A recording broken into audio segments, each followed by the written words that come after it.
Coucou tout le monde et bienvenue sur cette nouvelle vidéo. Je vous retrouve aujourd'hui pour vous parler de tous ces achats livresques que j'ai pu faire sur les mois de novembre et décembre. Et j'ai un peu pété un câble. Ça a été 2 mois assez compliqués, surtout le mois de novembre, parce que je suis partie en Écosse pendant une semaine avec une amie et j'avais prévu des achats livresques. Je vous avais prévenu et j'avais une liste mentale de livres que je voulais absolument ramener parce qu'ils ne sont pas traduits en français et que j'avais du mal à les trouver en occasion. Donc je m'étais dit, je pars en Écosse, je fais la tournée des librairies et je ramène un maximum de choses. Figurez-vous que oui, j'en ai ramené pas mal, mais j'ai quand même rencontré 2 problèmes, à savoir mon compte en banque qui a littéralement fondu et qui ne s'en remet toujours pas. Et le deuxième problème, c'est encore un peu plus compliqué, c'est parce que certes j'ai ramené pas mal de bouquins, mais ceux que je voulais principalement, je les ai oubliés. Et j'ai oublié de les acheter. ouais. Donc bon, c'est pas grave, j'ai quand même énormément de livres à vous montrer, malheureusement pour ma pile à lire, malheureusement pour mon compte en banque. Par contre, la Olivia, là, elle est contente. Petite précision, je veux continuer cette tradition où vous choisissez l'un de ces livres que je vais présenter et que je n'ai pas encore lu, pour que ce soit une lecture prioritaire sur les 2 mois à venir. Enfin du coup sur le mois et demi à venir. En gros, sur tous les livres que je vais vous présenter à la fin de la vidéo, je vais vous faire un petit récap pour vous rappeler tous les livres que je n'ai pas encore lus, et dans ces livres-là, dans cette sélection-là, vous allez pouvoir voter pour le livre qui vous intéresse le plus pour que je le lise rapidement et que je vous en fasse une chronique. Et d'ailleurs, le livre que vous aurez choisi, je le lirai dans un vlog lecture spécial pour que vous puissiez avoir un avis détaillé. Donc surtout, n'hésitez pas à me dire à la fin de cette vidéo quel est le titre que vous souhaitez que je lise en priorité. Vous avez une semaine à partir de la publication de cette vidéo pour voter dans les commentaires. Et je lirai le livre qui a le plus de voix. J'aurai jusqu'au prochain book haul pour vous en parler. Bon, allez, on va démarrer parce que rien que sur le mois de novembre, il y a 18 titres à vous présenter. Mais la bonne nouvelle, c'est que j'en ai déjà lu certains. Allez, on démarre tout de suite avec le premier titre que j'ai acheté et c'est une novella de science-fiction. Je sors définitivement de ma zone de confort. J'ai acheté La Chose de John W. Campbell qui est sorti aux éditions Le Bélial. Donc, très court. J'aime beaucoup ce que font les éditions Le Bélial au niveau de leur édition. J'adore leur charte graphique au niveau des couvertures et le livre est hyper confortable à avoir en main. Apparemment, La Chose, c'est un peu considéré comme un classique de la science-fiction et surtout de la science-fiction horrifique. Moi, on me dit horreur, je fonce. Et apparemment, ça se passe en Antarctique, un décor qui me plaît pas mal. Et si j'ai bien compris, on va suivre des scientifiques qui retrouvent à côté de débris de quelque chose qui ressemblerait à un vaisseau spatial, il y a aussi un corps qui paraît humain, mais qui est complètement congelé, qui a priori est là depuis des millions d'années. Donc j'imagine qu'ils vont étudier un petit peu tout ça et qu'ils vont très certainement réveiller quelque chose de maléfique. Je ne veux pas en savoir plus, ça fait 119 pages, ça va se bouffer très certainement en une journée. Donc je vous en dirai plus le jour où je l'aurai découvert. Oui, parce que évidemment je l'ai pas lu. Autre roman, cette fois-ci que j'ai acheté dès sa sortie et que j'ai toujours pas lu, 8,2 secondes de Maxime Chatham. Voilà, les Chatham, ça sort, je les achète et une fois sur 2, je les lis pas tout de suite. Là, parce que j'avais pas forcément le temps et puis parce que je l'ai prêté directement à ma mère. D'ailleurs, je crois qu'elle me l'a pas rendu. Ah si, il est là. Il est là, je l'avais déjà rangé. Je n'en sais pas grand chose. Le résumé nous dit seulement 8,2 secondes. C'est le temps qu'il faut pour tomber amoureux. C'est aussi le temps qu'il faut pour mourir. Entre New York et les grands lacs de la frontière canadienne, Maxime Chatham nous entraîne dans un suspense hitchcockien impossible à lâcher. Moi de toute façon, j'ai pas besoin d'un résumé pour plonger dans un Chatham, limite j'y vais les yeux fermés. Et je pense que dans celui-ci, on est plutôt dans un thriller domestique, on va pas retrouver ce côté polar avec des policiers, des détectives, une enquête, ce genre de choses. On est vraiment plus avec des personnages lambda. Ma mère l'a lu, elle m'a dit qu'il lui a plu, qu'il était très sympa à lire et qu'elle avait bien ressenti qu'il y avait eu un tournant dans la vie de l'auteur. Elle l'a ressenti au travers de son écriture et des thèmes qu'il abordait. Et faut savoir que Maxime Chatham, alors oui, il s'est séparé de sa compagne de longue date et quelques mois auparavant, je crois, il a perdu son meilleur ami qui est décédé. Et ma mère m'a dit, ouais, ça m'étonne pas, on le sent bien à la lecture. Très curieuse de voir ce que ça peut donner et en même temps, je vous avoue que j'ai un petit peu peur parce que si on aborde le thème du deuil, c'est toujours quelque chose d'assez délicat. Je me suis aussi acheté le tome 2 de la trilogie d'Emily Wilde. Ici, c'est l'Atlas des autres terres d'Emily Wilde par Heather Fawcett. J'ai toujours pas lu le tome 1, mais j'ai acheté ce tome 2 parce qu'il fait partie de mon vlog en cours sur la sélection du prix Babelio Imaginaire 2025 qui est toujours en cours de tournage. C'est une vidéo qui me prend un peu de temps, j'avoue tout, parce qu'il y a quand même pas mal de lectures, mais je vais y arriver, je vous affiche à l'écran le résumé du tome 1 pour pas potentiellement vous spoiler, mais j'ai entendu que de bons échos sur cette série. Je sais pas si c'est une série que je vais aimer, on verra bien. Dans tous les cas, je suis quand même très curieuse de me faire ma propre idée. Donc ici, c'est la version poche qui est sortie chez PAL. Et j'ai aussi pris, le même jour, je crois, le tome 2 de la série Le Roi Berger, écrit par Rachel Gillig, c'est Deux couronnes corrompues. C'est le tome 2 et le tome final de cette duologie. Et celui-ci, je l'ai déjà lu. Là aussi, je l'ai acheté parce qu'il fait partie de la sélection pour le prix Babelio Imaginaire. Et je viens de vous en parler dans le vlog qui est en cours et qui est donc pas encore sorti pour vous. Ensuite, un bon gros bébé, et je sors encore de ma zone de confort. Là, vous pourrez pas voter pour celui-ci parce que je suis en cours de lecture et c'est une lecture qui va me prendre littéralement des années. Vous allez comprendre pourquoi. Un bon gros bébé. Mais j'étais très curieuse et j'ai envie d'étendre un peu ma culture. C'est L'Art en détail, 100 chefs-d'œuvre expliqués. C'est sorti aux éditions Erol et en fait c'est un très bel objet livre dans lequel on va retrouver donc 100 chefs-d'œuvre de la peinture qui sont expliqués. À chaque fois on a 4 pages pour chaque œuvre.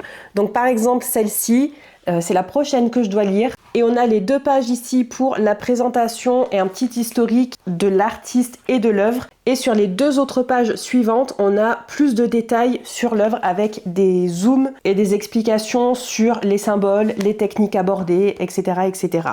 Je n'y connais absolument rien en art, en peinture. Et je suis contente parce que du coup, j'apprends des choses. Même si, voilà, ça va me prendre du temps parce que j'ai décidé de découvrir une œuvre par semaine pour pouvoir avancer à mon rythme et pas forcément bouffer de l'information sans la garder en tête. Moi là je trouve que c'est une super idée. Ça coûte 29,90 € et ça pèse son poids, je vous le cache pas, et c'est super intéressant. Et je suis quand même très curieuse parce que s'il y a le même livre mais pour les sculptures par exemple, j'aimerais beaucoup là aussi me l'acheter et découvrir ça au fil des années. Donc celui-ci techniquement c'est en cours mais ça va prendre du temps. Donc forcément je vous en parlerai pas plus que ça, mais je voulais juste vous le présenter pour vous dire que ça existe et ça rejoint ma pile à lire. Et ma bibliothèque surtout. Ensuite est sorti le 3e et dernier tome de la série L'Empire du Vampire de J. Christophe, c'est L'Empire de l'Aube. Et si je vous mets l'image ici, c'est parce que c'est une série que je découvre uniquement sur ma Kobo en numérique parce que c'est quand même beaucoup plus confortable pour la lecture. Et je vais pas vous mentir, c'est aussi un peu moins cher. 3e et dernier tome de cette série de Dark Fantasy. Là aussi, je vous mets à l'écran le résumé du tome 1 pour pas vous spoiler. J'ai trop hâte de sortir ce tome 3 de ma palle. J'ai failli le faire le jour où je l'ai acheté parce qu'en plus, je l'avais précommandé sur ma Kobo. Et les éditions de Saxus ont fait une opération un petit peu spéciale où la version numérique est sortie en avance par rapport à la version papier. Et il n'y a pas eu vraiment de publicité autour de ça. Quand j'ai ouvert ma Kobo et que j'ai vu que j'avais l'Empire de l'Aube qui était disponible, qui était téléchargé et que je pouvais le commencer alors qu'il n'était pas encore sorti, j'étais hyper étonnée, j'ai cru qu'il y avait un bug sur ma Kobo et en fait non, je suis allée sur Instagram et De Saxus venait de dire au fait, pour tous ceux qui l'ont acheté en numérique, c'est déjà dispo. Donc voilà, j'ai failli commencer à ce moment-là et en fait c'était au moment où je partais en Écosse avec mon ami. Je me suis dit, je vais pas me lancer dans l'Empire de l'Aube parce que je veux pouvoir profiter à fond de ma lecture. Et ça se marie vraiment pas bien avec un voyage à l'étranger. Donc j'ai préféré ne pas le commencer tout de suite. Et finalement on se retrouve au mois de janvier et je l'ai toujours pas lu. Mais je pense que sur février ou mars, je vais faire un vlog où je termine des séries. Et on croise les doigts pour qu'il en fasse partie. En numérique toujours, j'ai aussi acheté La Fabrique des Rois, qui est le tome 1 de Excalibur, écrit par Gabriel Katz, qui fait partie aussi de la sélection du prix Babelio Imaginaire et que j'ai déjà lu. Là aussi, je vous en parle plus en détail dans ce vlog qui est toujours en cours de tournage. Je peux juste vous dire que j'ai pas apprécié ma lecture. Allez, et là, on part sur tous ces livres en VO que j'ai achetés quand j'étais en Écosse. Il y en a pas mal. Je vais vous mettre les résumés encore une fois à l'écran, mais ils sont en anglais puisque la grande majorité d'entre eux n'ont pas été traduits. Je crois que dans le lot, il y en a juste 2 qui ont été traduits. Un qui est sorti très récemment en français et l'autre, parce que moi je me suis plantée, j'étais persuadée qu'il n'existait pas en français, du coup je l'ai acheté et en fait il est sorti il y a 6 mois déjà. Bref, allons-y avec donc le premier qui passe sous la main, c'est The Compound de Aisling Rowell. Désolée pour la prononciation du nom de l'autrice. Et comme vous pouvez le constater, c'est un roman qui est signé par l'autrice. C'est un roman un peu science-fiction dans lequel on va suivre des personnages qui sont dans une émission de télé-réalité alors que sur le reste du monde c'est un peu l'apocalypse. J'en sais pas plus. Moi j'avais vu Jamie qui en avait parlé sur sa chaîne, qui avait beaucoup apprécié cette lecture et aussi il fait partie de la sélection des Goodreads Choice Awards dans la catégorie fiction je crois, ou science-fiction, je ne sais plus. Très curieuse de me faire mon propre avis là-dessus. J'allais dire, je pense que ça va se lire vite, mais il faut pas que j'oublie que c'est de la VO et que je lis extrêmement lentement en anglais, mais ça m'intéresse. J'ai aussi pris The Haunting of Heroes Bay de Amanda Bloch. Est-ce que vous êtes étonné que j'ai pris un livre avec un navire sur la couverture, une mer et une image couverture un peu peinture? Pas du tout. Et en plus, là aussi, signé par l'autrice. Voilà, voilà. Je m'aperçois aussi qu'il y a une carte comme ceci. Et ici, on va explorer un roman à la double temporalité. Il y a une partie qui se passe en 1840 et une partie qui se passe maintenant. En 1840, on va suivre un personnage qui était sur un bateau qui va couler. Et ce personnage qui est un artiste ou une artiste, je ne sais pas, va tout faire pour sauver quelque chose du bateau. J'imagine une œuvre d'art. Et de nos jours, on va suivre un personnage qui s'appelle Finlay et qui va découvrir certains secrets autour de la ville dans laquelle il est. Et apparemment, ça va parler de fantômes, de malédictions. Et sur la 4e de couverture, on nous dit « The sea doesn't forget. It knows all of this has happened before and will happen again. » Donc, la mer n'oublie rien. Elle sait tout ce qui s'est passé auparavant et elle sait que ça se reproduira à nouveau. Très curieuse. Moi, de toute façon, dès que ça se passe en mer, je veux. Ensuite, un roman que j'ai lu, The Phoenix Pencil Company de Alison King. Je l'ai lu cet été, enfin l'été qui vient de passer, du coup, l'été 2025. C'était une lecture qui faisait partie du Reese's Book Club et j'ai adoré ce roman. Donc quand j'ai vu la version papier dans la librairie, là je me suis dit, il me faut le livre en physique. Donc je l'ai acheté. Ici aussi un roman à double temporalité. Dans celle du présent, on va suivre Monica qui est une petite fille d'émigrés chinois et dans le passé, on va suivre la vie de sa grand-mère pendant la Seconde Guerre mondiale, donc en Chine, et tout ce qui l'a amené à émigrer aux États-Unis. Donc un roman multigénérationnel dans lequel les femmes de cette famille ont un pouvoir un peu spécifique. Elles sont les propriétaires d'une usine de papier de crayon et elles ont le pouvoir, quand elles se plantent le crayon dans le poignet, dans le sang, de restituer tout ce que ce crayon a écrit ou dessiné auparavant, même si c'était dans les mains de quelqu'un d'autre. Et évidemment, ce pouvoir d'archiviste va servir pendant la Seconde Guerre mondiale, en bien ou en mal. C'était trop bien, l'une de mes meilleures lectures de 2025. J'ai aussi pris The Book of Witching de C.J. Cook et c'est le livre que j'ai acheté en étant persuadée qu'il n'était pas traduit en français, alors que si. Je vais vous mettre la couverture ici, c'est la même que celui-là. Le titre en français, c'est Le livre des sorcières et si je ne me trompe pas, c'est sorti chez Hauteville. Là aussi, double temporalité, mais comme le résumé est en français, je vous laisse le lire tranquillement. Je suis actuellement en train de le lire. Il me reste 40 pages pour le terminer, donc très clairement, je le termine aujourd'hui. Et très franchement, c'est une bonne surprise. J'ai même versé quelques larmes hier soir. Voilà. Là, je pense que c'est une lecture qui va potentiellement me marquer. J'ai aussi pris The Possession of Alba Diaz d'Isabel Cañas parce que déjà, il me fait envie depuis un moment. Et surtout parce qu'Isabel Cañas, hormis son premier roman, L'Hacienda, eh ben, on n'a pas de traduction en français et ça commence à me gonfler. Une autrice qui allie les romans historiques au Mexique avec de l'horreur. Je signe direct. J'avais beaucoup apprécié L'Hacienda. Depuis, elle a sorti un autre roman qui s'intitule Vampires of El Norte, que j'ai toujours très envie de découvrir. Et celui-ci, The Possession of Alba Diaz, qui est sorti il y a quelques mois déjà en anglais. Et toujours pas de VF à l'horizon, donc voilà, je l'ai pris en anglais. Ici, ça se passe en 1765. On va suivre notre personnage de Alba Diaz, qui, si je me souviens bien, est obligé de fuir avec son fiancé et sa famille. Ils vont se réfugier dans une mine, je crois, et disons qu'il y a une entité qui va prendre possession de notre personnage. J'ai pas envie d'en savoir plus, je veux découvrir ce qu'Isabelle Cagnas a pu faire ici, et moi le fait qu'elle lie l'historique, l'horreur et une pointe de romance, ça me va parfaitement. Là aussi d'ailleurs, une couverture qui fait honneur à la peinture. Pépitas. Et d'ailleurs, c'était pas dans l'ordre, mais je vais en profiter. Vous avez dû vous apercevoir qu'il y a une petite pastille 3 pour 2 sur celui-ci et celui-là. Donc forcément, je vais vous présenter le troisième.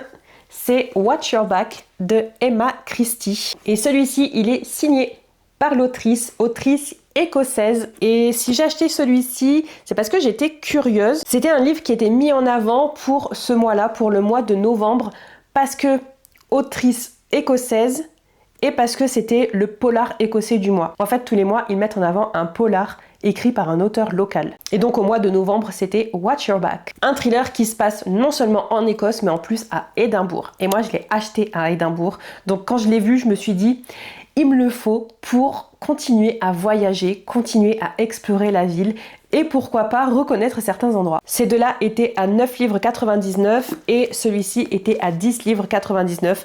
Mais du coup, il y a 9,99 que j'ai pas payé et j'ai eu 3 bouquins. Ensuite, j'ai aussi pris The Deep Sky de Yumi Kitasei que j'arrive absolument pas à trouver sur toutes les plateformes de livres d'occasion que j'ai pu faire. Donc quand je l'ai vu en librairie, je me suis dit ça y est, enfin j'arrive à mettre la main dessus. J'ai pas hésité, je l'ai pris et j'ai aussi pris un autre titre de la même autrice pour pouvoir un peu la binger. The Deep Sky, c'est le premier roman qu'elle a écrit, le premier qui m'a donné envie de la découvrir. C'est de la science-fiction mêlée de thriller et ça se passe dans l'espace. Dans celui-ci, on va suivre notre personnage principal qui est une jeune femme si ma mémoire est bonne. Et si j'ai bien compris, elle est un peu avec l'élite de l'humanité dans ce vaisseau spatial. Si je me souviens bien, ils sont à la recherche d'une autre planète et à mi-parcours pour arriver à cette nouvelle planète, on va retrouver un corps, il y a eu un crime et il me semble bien que notre personnage principal est tenu pour responsable de ce crime. Elle va mener l'enquête pour prouver son innocence. Je me rends compte que là, comme je vous en parle, ça fait un peu cosy mystery, c'est pas du tout le cas. Très curieuse de voir ce que ça peut donner. J'ai entendu de bons échos, mais surtout je l'ai extrêmement peu vu passer. Donc je suis très curieuse de me faire ma propre idée avec The Deep Sky, mais aussi avec The Stardust Grail, qui est son roman suivant. C'est le suivant ou c'est le dernier qui est sorti ? Je crois que c'est le suivant et que le dernier, c'est celui-ci. Là aussi, un roman qui se passe dans l'espace. J'ai plus trop de détails par contre pour ce résumé-là, mais je suis quand même très curieuse. Celui-ci aussi, je l'ai extrêmement peu vu passer. Je crois qu'en réalité, pour les deux Yumi Kitasei, la seule chaîne où je l'ai vu, c'était sur la chaîne de Perus Project, qui est une booktubeuse américaine, et je l'ai vu nulle part ailleurs. Je suis très curieuse, ça sort complètement de ma zone de confort, puisqu'on est dans de la science-fiction qui se passe dans l'espace. Clairement pas le genre de livre que je lis habituellement, mais je suis quand même très curieuse de découvrir. Bon, par contre, ça va prendre un peu de temps de lecture, parce que déjà c'est de la VO, mais en plus c'est quand même écrit assez petit. Je me suis aussi pris We Spread de Ian Reid. Ici, je l'avais vu sur la chaîne de Sid de The Book Forum. Pareil, je l'ai vu nulle part ailleurs. On est plutôt dans de la fiction contemporaine où on va suivre un personnage qui est assez âgé et qui, il me semble, se bat avec la maladie d'Alzheimer. Mais si je me souviens bien, il va se passer des choses bizarres dans son quotidien. Tellement bizarre qu'elle va se demander si c'est vraiment la maladie d'Alzheimer ou s'il y a autre chose qui cloche. Ça promet d'être une lecture captivante, c'est très certainement quelque chose qui fait mal à l'âme parce que la maladie d'Alzheimer c'est quand même assez douloureux à aborder. Et on nous dit sur la 4e de couverture que We Spread explore les questions de conformité, d'art, de productivité, de relations et surtout qu'est-ce que ça veut dire de vieillir. Et là par contre c'est hyper aéré, vraiment très aéré, très étonné d'ailleurs. Je verrai la lecture mais c'est assez intriguant. Et enfin, les deux derniers romans que j'ai achetés sur le mois de novembre, courage, on y arrive, c'est un tome 1 et un tome 2 de trilogie. Je les ai achetés en numérique, je vous mets les photos juste ici et je vous afficherai uniquement le résumé évidemment du tome 1. Mais j'ai donc pris les tomes 1 et 2 de la série de l'Empire du Loup par Richard Swan. Si je les ai pris en VO et en numérique, c'est parce que le premier tome, The Justice of Kings, a été traduit en français tout début janvier. Il est sorti, il est en librairie, mais il est édité par une maison d'édition que je ne veux pas soutenir. Donc quand j'ai appris que c'était cette ME qui allait publié cette trilogie que j'attends depuis des années, eh bien j'ai été ennuyée et je me suis dit non, tant pis, je la lirai en anglais. Et quand je suis allée voir sur Makobo, eh bien c'était très abordable puisque pour les 2 tomes, j'ai payé 9 €. Très hâte d'enfin découvrir cette série de dark fantasy où la justice est vraiment un thème central, c'est au cœur de la trilogie. Bon, par contre, comme je vais la lire en anglais, ça va me prendre encore un peu de temps de lecture. On passe maintenant à tous ces achats que j'ai pu faire sur le mois de décembre. Le premier, c'était Meurtre sur le Christmas Express de Alexandra Benedict. Et c'était la lecture du Music and Books Challenge du mois de décembre. Et c'est donc lu. C'est du Cozy Murder Mystery qui se passe en Écosse, dans un train, à la veille de Noël. Et alors attention, si ça vous intéresse, on aborde énormément le sujet des agressions sexuelles et plus. Et je ne le savais pas avant de démarrer la lecture. Croyez-moi, si j'avais su, je ne l'aurais pas proposé dans la sélection du Music and Books Challenge. C'était très malaisant et pourtant je suis pas très sensible à tout ce qui est trigger warning, mais là, ça a été compliqué. Ensuite, j'ai trouvé plusieurs livres en occasion et le premier, j'ai enfin What Moves the Dead de T. Kingfisher. Je vous avais dit que j'avais du mal à trouver ce roman parce que j'arrivais pas à trouver la couverture que je voulais. C'est celle-ci, mais je suis quand même un poil déçue parce que c'est un paperback et j'étais persuadée que cette couverture-là n'allait qu'avec les hardbacks. Et j'aurais aimé exceptionnellement l'avoir en hardback parce que ça reste des très courts romans, presque des nouvelles, et j'ai déjà quelques titres de cette taille-là en hardback. J'aurais aimé continuer ma série de mini hardback avec cette série qui est de Swan Soldier, si je me trompe pas. Mais tant pis, j'ai quand même la couverture que je voulais. Ici, c'est le tome 1 d'une série. Alors, il y a 3 tomes qui sont sortis, je sais pas s'il y en aura plus, mais c'est une réécriture de La chute de la maison Usher d'Edgar Allan Poe. Une réécriture horrifique. Je signe direct et ça fait des années que j'ai envie de le lire et j'avais pas du tout trouvé cette couverture là quand j'étais en Écosse. Je trouvais celle-ci que je ne veux pas, qui est sympa, mais comme je préfère celle-là, je me suis plutôt battue pour celle-là. Donc c'est pas encore lu, mais en 2026 je le lis, c'est sûr. Et j'ai aussi trouvé les 2 nouvelles écrites par Paige Lee Clark dans le même monde que Maître des Djinns, que j'ai adoré, je vous en ai déjà parlé. J'ai donc trouvé Les Tambours du Dieu Noir et Le Mystère du Tramway Hanté. Et sur ces 2-là, eh bien j'ai déjà lu Les Mystères du Tramway Hanté. Je vous mets le résumé pour celui-ci maintenant. Et c'est une nouvelle très abordable puisqu'elle fait 101 pages. Je l'ai lu sur 2 jours en faisant exprès de faire une pause au milieu pour pouvoir absorber un petit peu tout ça. Et c'était très bon, très contente d'avoir retrouvé le style d'écriture de l'auteur. Et il me reste encore à découvrir Les Tambours du Dieu Noir, qui se passe là aussi dans le même monde. On va suivre d'autres personnages et donc un autre mystère. Et ici, il est un petit peu plus long puisqu'il fait 130 pages environ. Mais si je me souviens bien, il y a 2 nouvelles dans celui-ci. Oui, c'est ça. Il y a la nouvelle Les Tambours du Dieu Noir, suivie de L'étrange affaire du djinn du Caire. Et c'est dans L'étrange affaire du djinn du Caire qu'on va retrouver le personnage principal qui était dans Maître des Djinns. Ensuite, je me suis pris le tome 2 du Club des amateurs de romans policiers de C.A. Larmer, qui est Le crime du SS Orient. C'est un roman que j'ai déjà lu, mais je l'avais emprunté à la médiathèque. La médiathèque fait n'importe quoi avec cette série, comme d'autres. Mais comme c'est une série avec plusieurs tomes, je sais pas ce qui se passe. Ils ont un tome sur 2. Donc le tome 1, je l'ai en physique dans ma bibliothèque, je l'ai lu l'année dernière. Le tome 2, je l'avais emprunté à la médiathèque et je l'ai lu l'année dernière aussi. Et le tome 3, je l'ai acheté il y a plusieurs mois déjà parce qu'il n'est pas dispo à la médiathèque.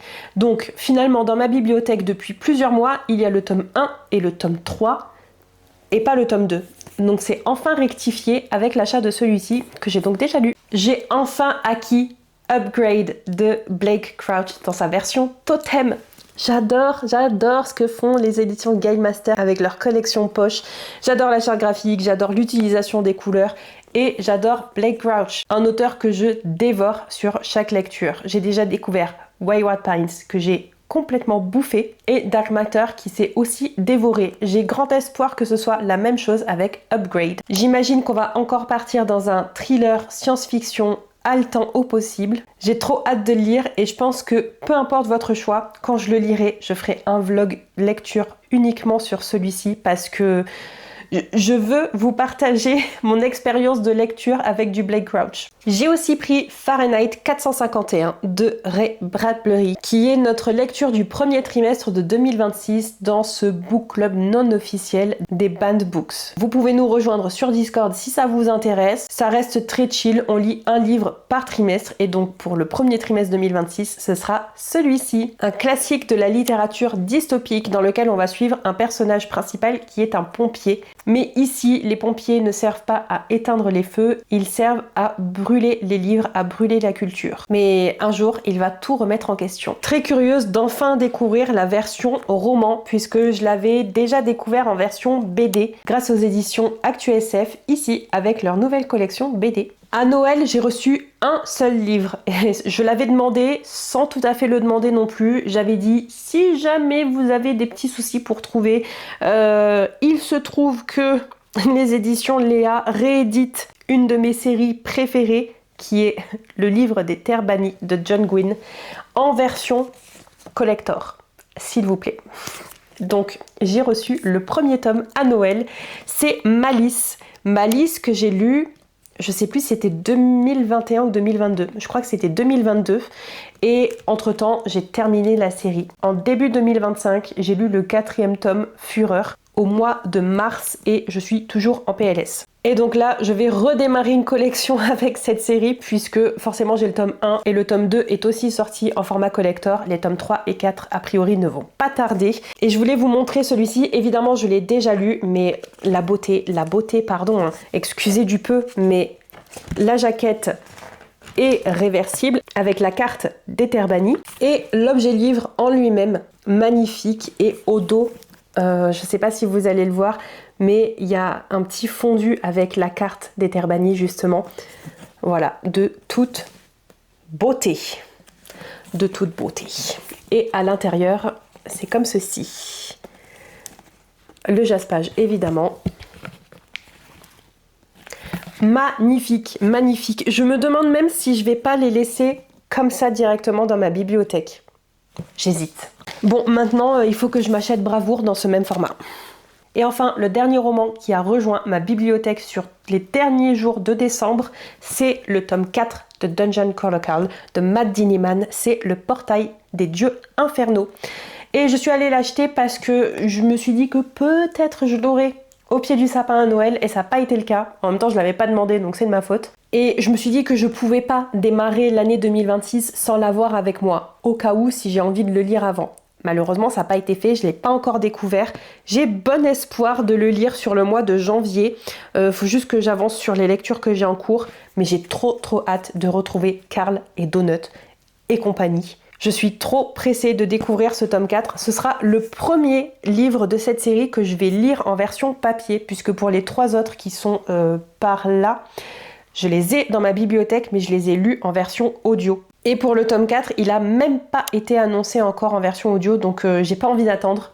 Je veux le lire et ce sera une sacrée expérience de découvrir cette série complètement phénoménale en papier.